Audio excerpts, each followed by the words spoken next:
Mikä merkitys sillä on, että isä nähdään lapsen kanssa? Tosi suuri merkitys. Turvakotijaksolla nähdään kyllä sitä, kun äiti tai turvakodissa oleva vanhempi on lapsen kanssa.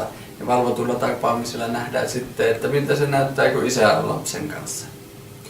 Ja itse tapaaminen kertoo hyvin paljon lapsen ja vanhemman välisestä vuorovaikutuksesta.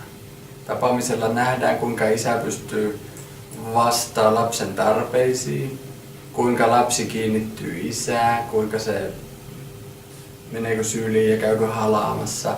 Ne on hyviä merkkejä siitä, jolla nähdään, että kuinka lapsi on viettänyt aikaa isän kanssa.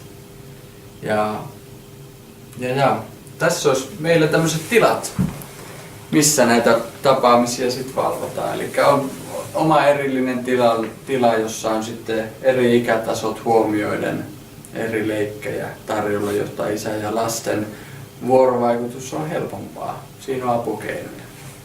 Täältä löytyy biljardipöydästä, nukkekotiin ja lautapeleistä korttipeleihin.